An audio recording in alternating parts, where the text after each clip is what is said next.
नमस्ते बच्चों, JMD class में मैं पांडे सर आपका स्वागत करता हूं। लास्ट वीडियो में हम लोगों ने इलेक्ट्रोकेमिस्ट्री चैप्टर का मोलर कंडक्टेंस तथा कंडक्टिविटी के विषय में पढ़ा था किसी आयोनिक सॉल्यूशन के लिए।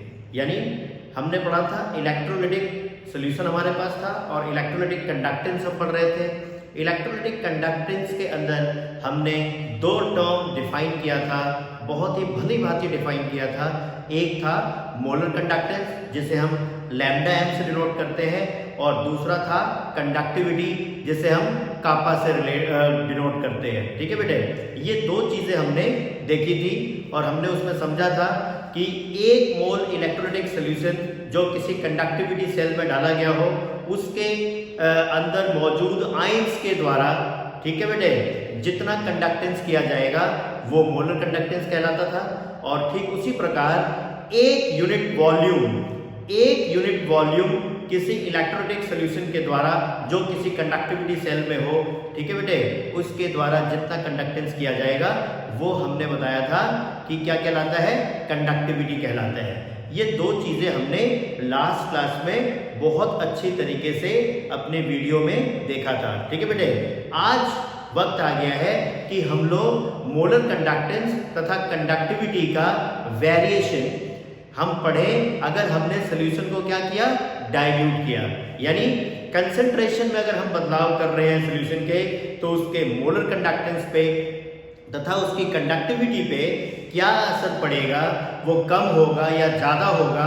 ठीक है बेटे, ज्यादा हो रहा है तो क्यों हो रहा है और कम हो रहा है तो क्यों हो रहा है, ये सब प्रश्न अपने दिमाग में घूम रहे हैं। आज उन्हीं प्रश्नों के उत्तर तलाशने की कोशिश हम करेंगे। ठीक है बेटे, और उसके लिए मैंने आपके एनसीईआरटी से कुछ डेटा मैंने निकाल के यहाँ पे रखा हुआ है, जहाँ पे कापा और लैम्डा एम के वेरिएशन को कंसंट्रेशन के रिस्पेक्ट में KCl सॉल्यूशन के लिए आपको एक डेटा के द्वारा दिखाया गया है। ठीक है, हम उस डेटा से एनालाइज करके किसी निष्कर्ष पे पहुंचेंगे कि अगर हमने कंसंट्रेशन में बदलाव किया, यानी कि हमने कंसंट्रेशन अगर इलेक्ट्रोलाइटिक सॉल्यूशन का कम किया, ठीक है बेटे, और कम कैसे करते हैं किसी इलेक्ट्रोलाइटिक सॉल्यूशन के कंसंट्रेशन को, जब हम उसमें ज्यादा सॉल्वेंट डाल देते हैं और इस प्रोसेस को हम डाइल्यूशन कहते हैं। ठीक है बेटे, यानी अगर हमने किसी इलेक्ट्रोलाइटिक सॉल्यूशन को डाइल्यूट किया, दूसरे शब्दों में कह सकते हैं कि अगर उसके कंसंट्रेशन को हमने कम किया तो उस सॉल्यूशन के मोलर कंडक्टेंस तथा कंडक्टिविटी पे क्या असर पड़ा, ये इस डेटा के द्वारा हम देखना चाहते हैं। उसके बाद हम एक निष्कर्ष निकालेंगे, फिर उस निष्कर्ष के पीछे क्या रीजन है, जरा हम वहां तक पहुंचने की कोशिश करेंगे इस वीडियो के अंदर। ठीक है बेटे, तो ये टेबल जो डेटा मैंने आपको दे रखा है, डेटा का जो टेबल है आपके पास, ये आप देख सकते हो, वेरिएशन ऑफ लैम्डा एंड कापा, ये मोलर कंडक्टेंस कहलाएगा और ये कंडक्टिविटी कहलाता है विद कंसंट्रेशन। यानी यहाँ पे मैंने कंसंट्रेशन लिखा हुआ है, यहाँ कंडक्टिविटी लिखी हुई है और यहाँ मोलर कंडक्टेंस लिखा हुआ है। ये किसी KCl सॉल्यूशन का आपको मैंने डेटा दिया हुआ है।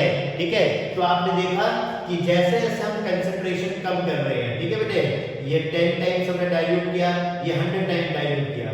पहले आपने कंसंट्रेशन 1 m लिया हुआ है, फिर 0.1 m ले लिया उसी सॉल्यूशन का, KCl के सॉल्यूशन का, और उसके बाद 0.01 m आपने कंसंट्रेशन जल दी। तो आप देख सकते हो कापा की वैल्यू आप घटते हुए देख रहे हो। ठीक है बेटे, जो कंडक्टिविटी है उसकी वैल्यू घट रही है जब आपने कंसंट्रेशन को क्या किया, कम किया।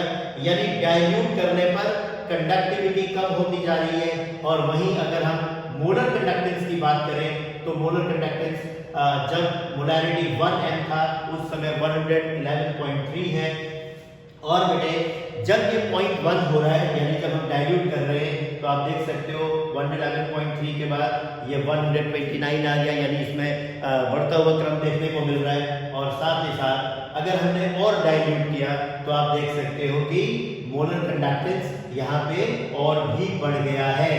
यानी हम इस निष्कर्ष पे पहुंच सकते हैं कि जब हम किसी इलेक्ट्रोलाइटिक सॉल्यूशन को डाइल्यूट करते हैं तो उसकी कंडक्टिविटी में आपको डिक्रीज देखने को मिला है, और वहीं मोलर कंडक्टेंस इसका बढ़ता हुआ नजर आया है। ठीक है बेटे, चलिए अब ये चीज हमने इस डेटा से निकाल के आपके सामने रखा, क्योंकि बगैर डेटा के ये बातें मैं अगर करूंगा, ठीक है बेटे, तो ये कुछ बेमानी सा लगेगा कि साइंस बेटे तभी समझ में आता है जब एक्सपेरिमेंटल डेटा आपके सामने हो, तब उस चीज को आप भली भांति समझ सकते हो। ठीक है बेटे, तो डेटा आपके पास आया। अब मैं जरा समझना चाहता हूं बारी बारी से कि मोलर कंडक्टेंस जो बढ़ा था वो आखिर क्यों बढ़ा था डाइल्यूट करने पर। ठीक है बेटे, तो हमने जरा देखा कि मोलर कंडक्टेंस का रिलेशन क्या होता है।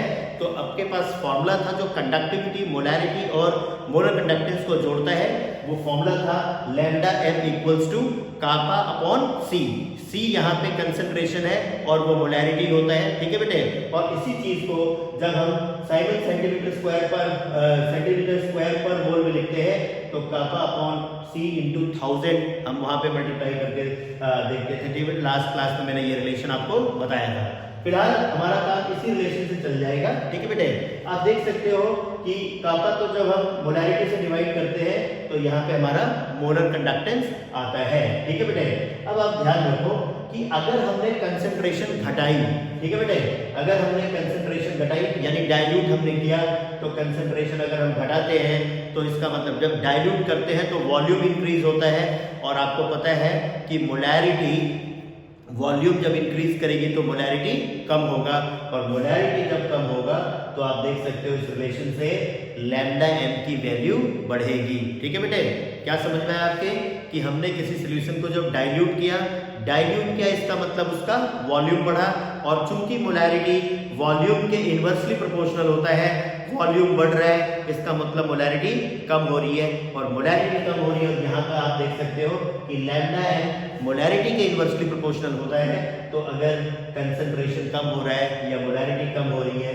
तो लैम्डा m आपको बढ़ता हुआ नजर आएगा। ठीक है बेटे, अब अपने पास जो इलेक्ट्रोलाइटिक सॉल्यूशन था वो बेटे होते दो टाइप के हैं, एक होता है स्ट्रॉन्ग इलेक्ट्रोलाइट का सॉल्यूशन और एक होता है वीक इलेक्ट्रोलाइट का सॉल्यूशन। ठीक है बेटे, तो ये दोनों ही टाइप के इलेक्ट्रोलाइटिक सॉल्यूशन के लिए लैम्डा m में बढ़ोतरी देखी गई जब हमने सॉल्यूशन को क्या किया, डाइल्यूट किया। ठीक है बेटे, अब बारी बारी से एक एक को हम समझते हैं कि स्ट्रॉन्ग इलेक्ट्रोलाइट के सॉल्यूशन में वो बढ़ोतरी डाइल्यूट करने पर कितनी देखने को मिलती है और उसके पीछे वो क्या फैक्टर है। ठीक है बेटे, तथा वीक इलेक्ट्रोलाइट के अंदर जो इंक्रीज लैम्डा m में मिल रहा है, क्या वो स्ट्रॉन्ग इलेक्ट्रोलाइट के कंपैरिजन में ज्यादा देखने को मिलेगा या कम देखने को मिलेगा। ये दो प्रश्न अभी हमारे दिमाग में घूम रहे हैं, एक एक करके जरा हम इनका जवाब देंगे। ठीक है बेटे, आपको ये भी पता है कि जो इलेक्ट्रोलाइटिक कंडक्टेंस होता है बेटे वो दो फैक्टर्स पे डिपेंड करता है। मोस्ट प्रोबेबली देखें तो वैसे तो मैंने बहुत सारे फैक्टर बताए थे, लेकिन बेसिकली यहाँ पे अगर उसके कंसंट्रेशन को हम मतलब सॉल्यूशन को क्या कर रहे हैं, डाइल्यूट कर रहे हैं, तो बेसिकली ये देखा जाए तो दो फैक्टर्स जो मेजर फैक्टर्स होते हैं वो होता है नंबर ऑफ आयंस, यानी जितने ज्यादा, क्योंकि आपने इलेक्ट्रोलाइट को तो सेम ही रखा है, इलेक्ट्रोलाइट तो चेंज नहीं कर रहे हो, सॉल्वेंट चेंज नहीं कर रहे हो, तो वो सारे दूसरे फैक्टर्स जो है उतने कामयाब नहीं है।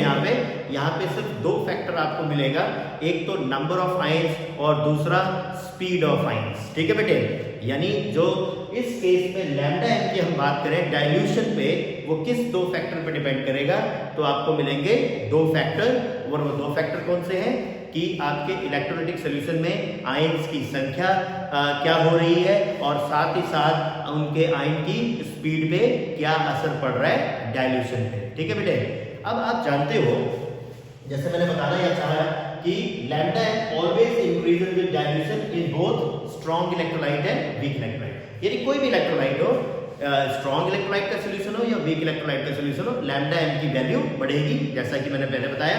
मैं बताना चाहता हूं कि स्ट्रॉन्ग इलेक्ट्रोलाइट के केस में क्या होगा। अब स्ट्रॉन्ग इलेक्ट्रोलाइट का मैंने एक एग्जांपल लिया, जैसे मान लो आपने KCl का सॉल्यूशन ले लिया, ठीक है बेटे, और उस KCl के सॉल्यूशन में जो भी कंसंट्रेशन उसकी थी उसको आपने डाइल्यूट किया, डाइल्यूट करने के लिए आपने क्या डाला, पानी डाला। ठीक है बेटे, तो जैसे ही आप पानी उसमें डाल रहे हो तो ये आयंस तो 100% डिसोसिएशन तो था ही, ठीक है बेटे, यानी आपने KCl में H2O लगाया तो ये K पॉजिटिव एक्वस और Cl नेगेटिव आयंस आयनाइज हो चुके हैं यहाँ पे इलेक्ट्रोलाइट के, और अल्फा जो है 100% है। लेकिन आप इसमें अब डाइल्यूट करोगे तो और पानी आप मिलाओगे, अगर और पानी आप मिलाते हो तो आप बेटे जब अल्फा पहले ही 100% हो चुका है किसी कंसंट्रेशन पे, तो उसमें तो कोई बढ़ोतरी नहीं होगी, ठीक है बेटे, क्योंकि स्ट्रॉन्ग इलेक्ट्रोलाइट का किसी भी डाइल्यूशन पे अल्फा जो होता है वो कितना होता है बेटे, 100% होता है। यानी डिग्री ऑफ डिसोसिएशन पे स्ट्रॉन्ग इलेक्ट्रोलाइट के सॉल्यूशन पे कोई असर नहीं पड़ने वाला, ठीक है। या दूसरे शब्दों में हम कह सकते हैं कि हम डाइल्यूट अगर करते हैं तो अल्फा की वैल्यू पे कोई चेंज नहीं आता, या हम ये भी कह सकते हैं कि जब अल्फा की वैल्यू में कोई चेंज नहीं आया तो इसका मतलब नंबर ऑफ आयंस पे कोई चेंज नहीं आएगा। जितने नंबर ऑफ आयंस डाइल्यूशन से पहले थे उतने ही नंबर ऑफ आयंस डाइल्यूशन के बाद भी होंगे, ठीक है बेटे। तो फिर ये लैम्डा एम बढ़ा कैसे, ठीक है। तो एक चीज और रह गई, स्पीड ऑफ आयन की हम बात कर रहे हैं, ठीक है बेटे। तो जब हम डाइल्यूट करते हैं तो आप देखो डाइल्यूट करने पर क्या होगा कि वॉल्यूम सॉल्यूशन का बढ़ेगा और आयंस एक दूसरे से दूर हटेंगे, ठीक है।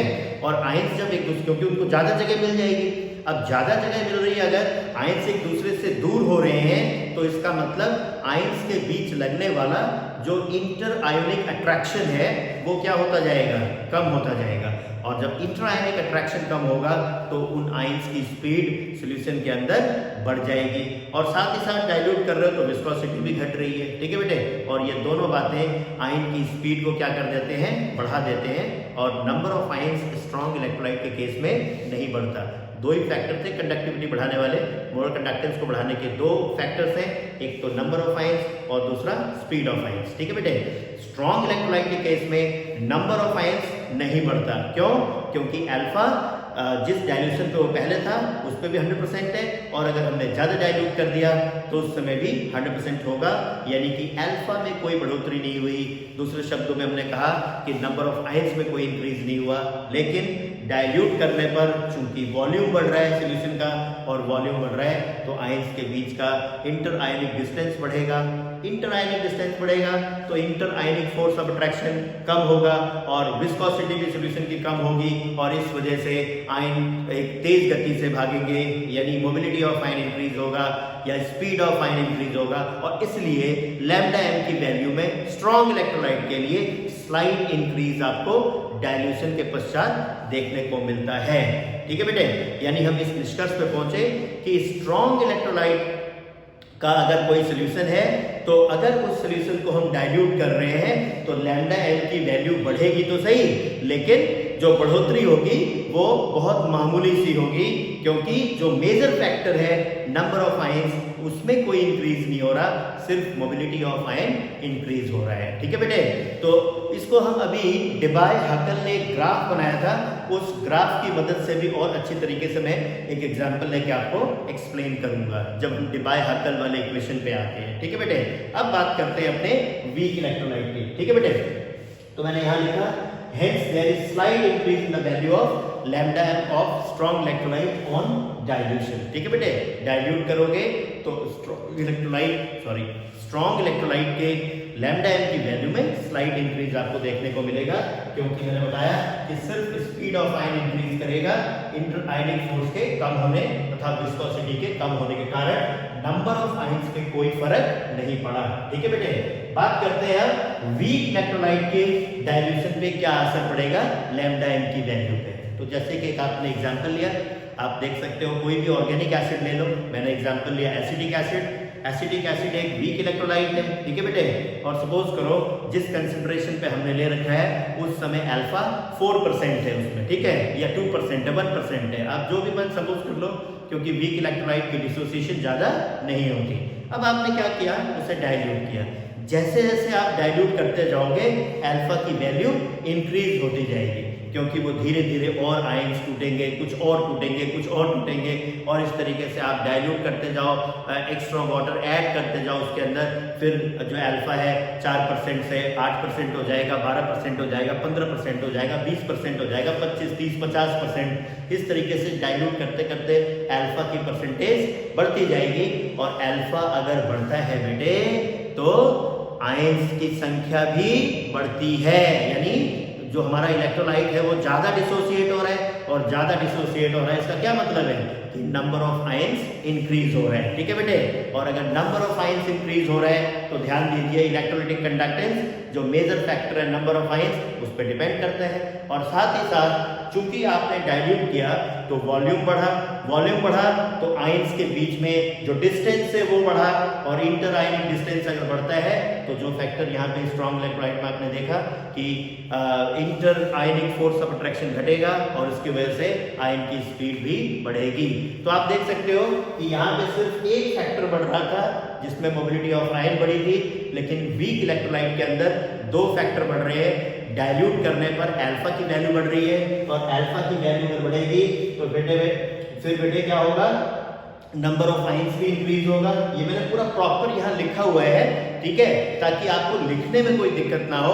मैं बहुत विधिवत इन चीजों को समझा रहा हूँ, ठीक है, क्योंकि समझाने में मैं बहुत विश्वास रखता हूँ बेटे, और प्रॉपर नोट्स में बहुत अच्छी तरीके से आपको देता हूँ ताकि आपको कोई दिक्कत ना आए किसी भी चीज को लिखने में, समझने में या किसी भी बात में। और फिर भी अगर कोई दिक्कत है तो कृपया आप कमेंट बॉक्स में जरूर लिखें, आपकी उस तकलीफ को जरूर दूर किया जाएगा। मैं अपनी तरफ से कोई कमी छोड़ता नहीं हूँ वैसे, ठीक है बेटे। आप देखें कि वीक इलेक्ट्रोलाइट जो था उसके सॉल्यूशन में जब हमने डाइल्यूट उसको किया तो आपने देखा कि अल्फा की वैल्यू बढ़ी, और अल्फा बढ़ी तो फिर नंबर ऑफ आयंस बढ़े, नंबर ऑफ आयंस बढ़े तो उसकी वजह से कंडक्टेंस बढ़ेगा। साथ ही साथ इसमें स्पीड ऑफ आयन भी इंक्रीज कर रहा है, यानी यहाँ पे दो फैक्टर बढ़ रहे हैं, और दो फैक्टर के बढ़ने पर लैम्डा एम में आपको जो इंक्रीज मिलेगा वो स्ट्रॉन्ग इलेक्ट्रोलाइट के कंपैरिजन में ज्यादा देखने को मिलता है। यानी वीक इलेक्ट्रोलाइट को जैसे हम डाइल्यूट करते हैं तो लैम्डा एम की वैल्यू में एक सडन इंक्रीज देखने को मिलता है, यानी एक्सपोनेंशियल ग्रोथ आपको मिलता है, ठीक है। और जबकि जो स्ट्रॉन्ग इलेक्ट्रोलाइट है उसके लैम्डा एम की वैल्यू में डाइल्यूशन पे एक स्लाइड इंक्रीज आपको देखने को मिलता है, तो वो नियरली एक स्ट्रेट लाइन होता है नेगेटिव स्लोप का, ठीक है बेटे। और वीक इलेक्ट्रोलाइट के केस में जो लैम्डा एम को अगर हम स्क्वायर रूट ऑफ सी के साथ प्लॉट करें, अभी मैं उसको डिबाय-हक्केल इक्वेशन में आपको शो करके दिखाऊंगा स्ट्रॉन्ग इलेक्ट्रोलाइट के लिए, क्योंकि वीक इलेक्ट्रोलाइट तो उसको फॉलो ही नहीं करता, ठीक है बेटे। लेकिन कर्व दोनों के बनेंगे तो उसमें एक्सपोनेंशियल कर्व बनता है वीक इलेक्ट्रोलाइट के केस में, क्योंकि लैम्डा एम की वैल्यू सडन इंक्रीज करती है डाइल्यूशन पे, और वही जो स्ट्रॉन्ग इलेक्ट्रोलाइट है उसमें लैम्डा एम की वैल्यू डाइल्यूशन पे बढ़ती तो है लेकिन सडन इंक्रीज नहीं होता, स्लाइड इंक्रीज होता है, और वो एक स्ट्रेट लाइन आता है नेगेटिव स्लोप का, ठीक है बेटे। तो ये सारी बातें हुई यहाँ पे। अब बात करते हैं हम लोग कि कंडक्टिविटी पे क्या ऐसा असर हुआ कि वो क्यों कम हो गया। मोलर कंडक्टेंस तो आप देख रहे हो बढ़ रहा है, लेकिन कंडक्टिविटी क्यों कम हो गया डाइल्यूट करने पर, उसको समझने के लिए मैं जरा एक एग्जांपल आपको यहाँ पे बताना चाहूंगा, ठीक है बेटे।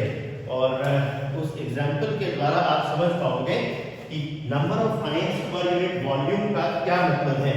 सपोज करो कि आपके पास यहाँ पे कोई एक सोल्यूशन है, ठीक है बेटे, यहाँ पे कोई सोल्यूशन है, केसीएल का सोल्यूशन मान लो, और यहाँ पे जो वॉल्यूम है इस समय, ठीक है बेटे, वो वॉल्यूम 1 सेंटीमीटर क्यूब लिया हुआ है, और इस 1 सेंटीमीटर क्यूब के अंदर जो इस समय आयंस मौजूद हैं वो सपोज कर लो 1000 आयंस मौजूद है, ठीक है। यानी जो आपका इलेक्ट्रोलाइटिक सॉल्यूशन है उसका वॉल्यूम मैंने कितना लिया, 1 सेंटीमीटर क्यूब लिया, और उस 1 सेंटीमीटर क्यूब के अंदर यूनिट वॉल्यूम के अंदर जो आयंस मौजूद हैं वो कितने हैं बेटे, वो है 1000 आयंस मौजूद हैं, ठीक है बेटे। अब मैंने क्या किया, इस सॉल्यूशन को कर दिया डाइल्यूट, इसे डाइल्यूट किया, तो डाइल्यूट करूंगा तो इसका मतलब और ज्यादा पानी इसमें ऐड करूंगा बेटे, ठीक है, सॉल्वेंट को और ऐड करूंगा, और डाइल्यूट इतना मैंने किया कि इसका वॉल्यूम डबल हो गया, ठीक है बेटे, वॉल्यूम हो गया डबल, यानी यूनिट वॉल्यूम था अब ये 2 क्यूबिक सेंटीमीटर वॉल्यूम हो गया, ठीक है। अगर मैं इसको हाफ कर दूं, यहाँ पे हाफ कर दूं, तो इसका मतलब टोटल वॉल्यूम 2 सेंटीमीटर क्यूब हो गया, तो इस वाले पोर्शन का वॉल्यूम 1 सेंटीमीटर क्यूब होगा, और इस वाले पोर्शन का भी वॉल्यूम 1 सेंटीमीटर क्यूब होगा, ठीक है बेटे। यानी ये दोनों अलग अलग जो आपके पार्ट्स हैं, इसका 1 क्यूबिक सेंटीमीटर वॉल्यूम हो गया, और इसका भी 1 क्यूबिक सेंटीमीटर वॉल्यूम हो गया, ठीक है। तो हम आपने डाइल्यूट किया है, कोई सॉल्यूट तो डाला नहीं, इसका मतलब जो नंबर ऑफ आयंस थे, ठीक है है बेटे। जो नंबर ऑफ आयंस थे वो अब जो 1 क्यूबिक सेंटीमीटर के अंदर है वो हो गए 500, ठीक है। यानी यूनिट वॉल्यूम के अंदर नंबर ऑफ आयंस पहले जो 1000 थे अब वो कितने हो गए, 500 हो गए, ठीक है। इसका मतलब यूनिट वॉल्यूम के अंदर नंबर ऑफ आयंस क्या होने लगा, डिक्रीज होने लगा, ठीक है। क्यों डिक्रीज होने लगा, क्योंकि आप वॉल्यूम बढ़ा रहे हो तो यूनिट वॉल्यूम कैसे निकलता है, हम वॉल्यूम से डिवाइड करते तो 1 यूनिट वॉल्यूम आता है। अब वॉल्यूम अगर आप बढ़ा रहे हो तो डिवाइड करने पर जो नंबर ऑफ आयंस आएगा कि 1000 था 1 क्यूबिक सेंटीमीटर में, तो 2 क्यूबिक सेंटीमीटर में कितना हो जाए, 2 क्यूबिक सेंटीमीटर में जब 1000 रहेंगे तो फिर 1 क्यूबिक सेंटीमीटर का निकालोगे तो आपको 2 से डिवाइड करना पड़ेगा, और जब 2 से डिवाइड कर लोगे तो इस वाले 1 क्यूबिक सेंटीमीटर के अंदर अब जो आयंस मौजूद है वो 500 है, ठीक है बेटे। तो आप देख सकते हो number of ions unit volume के अंदर जब कम हो जाएगा तो उसी आयंस के द्वारा तो यूनिट वॉल्यूम में मौजूद आयन के द्वारा जो कंडक्टिविटी होती थी, कंडक्टेंस होता था, उसी को तो हम कापा कहते थे, उसी को कंडक्टिविटी कहते थे, ठीक है बेटे। अब यूनिट वॉल्यूम में अगर आयन की संख्या ही कम हो गई तो कंडक्टिविटी तो कम होनी ही है, ये बात समझ में आ गई बेटे। तो इस तरीके से जब हम डाइल्यूट करते हैं सॉल्यूशन को तो कंडक्टिविटी कम हो जाती है, क्योंकि charge density per unit volume घट जाता है।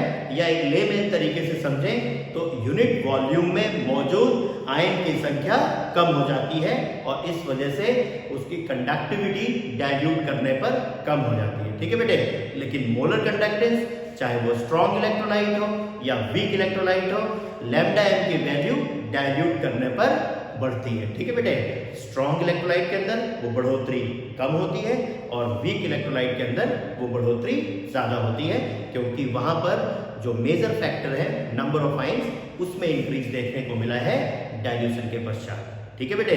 तो मैं उम्मीद कर रहा हूं कि ये सारी बातें जो वेरिएशन वाली बात थी वो आपके समझ में आ गई, ठीक है बेटे।